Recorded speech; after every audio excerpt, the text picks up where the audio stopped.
We've come out here onto the second course, the Broomfield, and we're going to go through some of the shots because it's a very different style of golf to what you might be used to.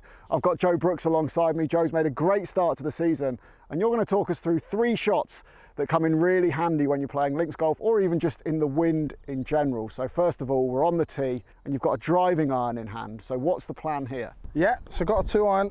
It's no real different to hitting any other iron, if I'm totally honest, Kit.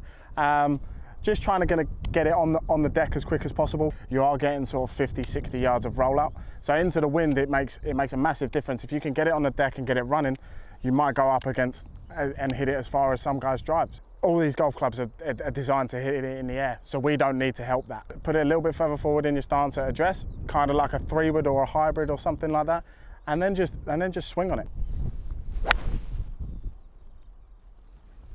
That's a superb strike, and as you can see from the finish position there, all of that weight forward through the shot as well. Joe, how important to get to that nice full finish position? Yeah, definitely. I mean, you look at most of these pros on this tour, you look at their right shoe, the toe on there is a little bit scuffed. So it makes you get up onto that left side, make sure that you commit to the shot, and you'll pull it off. Great stuff.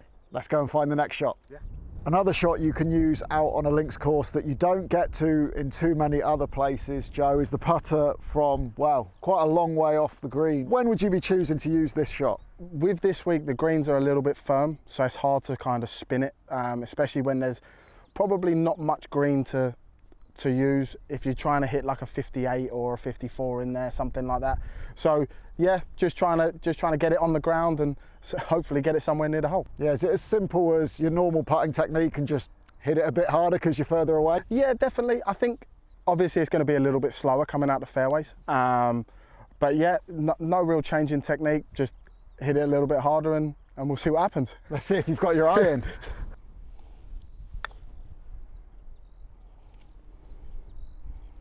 Rolled pretty well. Yeah, I'll be pretty happy with that if I'm totally honest. Very good for pace, and you got about 3 foot for your par. Yeah. Or birdie. Yeah, probably birdie.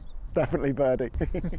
Our third shot is the punch with an iron. Obviously, normally windy out on the links, Joe. It certainly is today. We want to lower that ball flight with all of our shots, really. You've got a mid-iron in hand. Tell us what you're going to do to bring that flight down. The first thing that you got to look at is the yardage. Obviously, you're not going to hit it the same yardage as if it was flat calm. So you're probably going to have about 10 to 15 yards less than what you'd normally hit it. To flatten the trajectory, I'm probably going to move the ball only about a ball's width further back. I'd like to have it a little bit further back just so we can get that little bit of a steeper angle of attack, and as well just not hit it as hard. The harder you hit it, the more spin you create, and the higher the trajectory. So I try and hit it a little bit lower, keep the finish a little bit lower, and hopefully we can pull it off. Oh, Joe, that is absolutely flushed. Thank you so much for showing those 3. We hope you can use that next time you're out on a windy golf course. Now let's get back to the action.